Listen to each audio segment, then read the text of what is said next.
If you can hit shots where you're hitting it off the deck and learn to turn it over, you know you're getting into a really good attack path.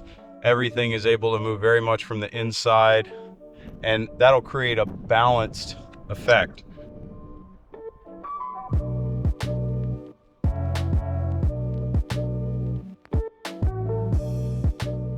Welcome back to the Gravity Golf Channel. I'm your host, Daniel Lee. Today we're going to talk about a very simple aspect of the golf swing, yet you can use it to your advantage when you understand what it's actually doing for you. So what we're talking about is tee height.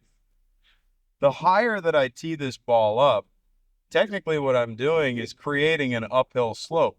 And I'm creating an opportunity to have more of a shot that is going to create an upward angle, meaning that I can have the bottom of my arc further back, catch this further forwards, and hit it higher. So if I've got a downwind shot with a lot of open room down there, kind of the opposite of what we've got going on at this moment, it's all coming into us, it allows me to put the ball up higher and get it to ride the wind. And that's a good thing. If we've got a wide open space down there, in some of the other videos you've seen about playing into the wind, you'll learn that if you've got a left to right wind, and if you've learned how to hit a draw, that it's better to learn to work it into the wind, and it'll shrink your dispersion pattern. So a lot of people fall into the habit of, if they've got a left to right wind, they get up there and hit a big fade, and it seems like it goes further, but it starts running downwind and it'll run through the fairway. So you lose a lot of accuracy when you're doing that. So that's another lesson. You can go watch one of them on playing into the wind, get a lot more information about that. So focusing on tee height, what we can do here is also make shots easier to learn. One of the things that's difficult for a lot of people early on is being able to control the amount of fall that they have in their swing. We'll start teaching people first how to get away from shifting to the right in the backswing and then shifting to the left in the downswing to avoid that over the top move. So first, what we teach them to do is how to complete this move in the backswing. So this right here, this weight shift that starts our counterfall, is part of the backswing. This is what releases our kinetic energy into motion. But what's really important is that we learn how to do this in a very subtle fashion, because if we fall too far, all of a sudden the bottom of the arc gets too close. That's how you end up popping up shots. What's good is you can learn early on. If you do get too steep, at least you can make good contact. That's a good way to practice, especially when you're starting to learn how to hit high shots.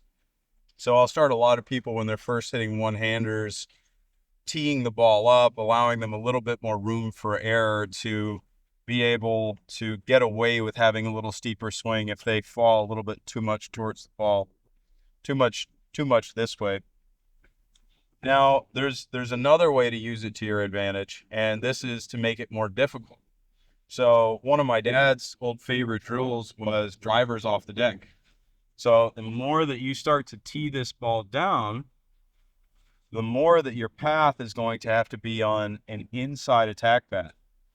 Coming in steeper on these shots, you're going to have less and less room for error. So as you're getting more accurate, you can start teeing that ball down further and further so that you start having to be more precise about exactly how far you're falling and being able to get the bottom of your arc into the right spot. The bottom of my arc is going to be closer to the ball here than it is when it's teed up and having to be further back. You just start seeing that geometry. You start seeing the arc. The bottom of the arc is always where your weight is. So if my weight is here, the bottom of my arc is going to be further back. And as it shifts forwards, the bottom of the arc moves up. So I'm just learning how to feel it into the right spot. So I'm going to hit a couple of shots here, and we'll do a few different tee heights. But this one's pretty low. Now this will also lessen your dispersion pattern when you're hitting into the wind. So it's nice to tee it lower when you're hitting into the wind, and it will alleviate some of that downward angle. So you can actually increase your likelihood of hitting the fairway by teeing it down a little bit.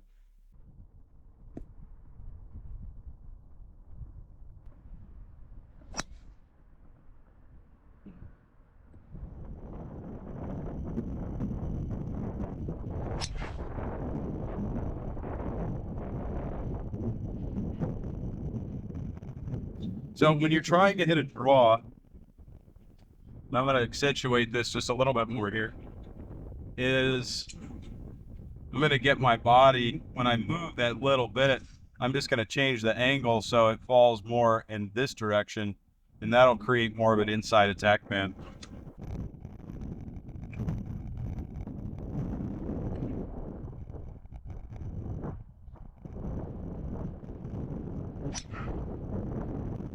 So now I'll go ahead and tee it up a little bit lower. We'll hit one off the deck.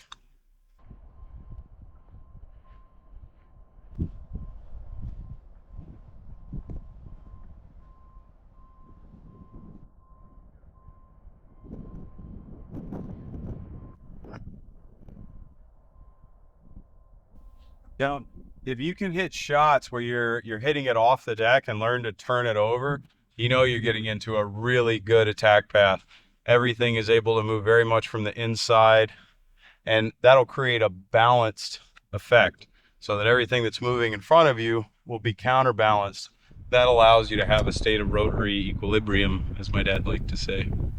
So I hope you learned something here today. I hope you have started figuring out where the bottom of your arc should be.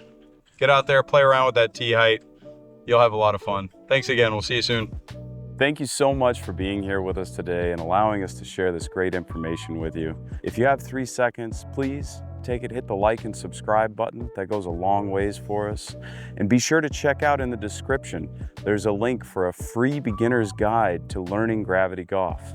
It'll help show you the fundamentals of gaining effortless power, how to mitigate pain in your body, how to offset a lot of those misconceptions that you hear in some of the traditional things that are taught out there, and give you the fundamental drills that you need to start ingraining this in your body. It's our gift to you. We want you to be successful, and we love having you here. So thank you so much. We'll see you again very soon.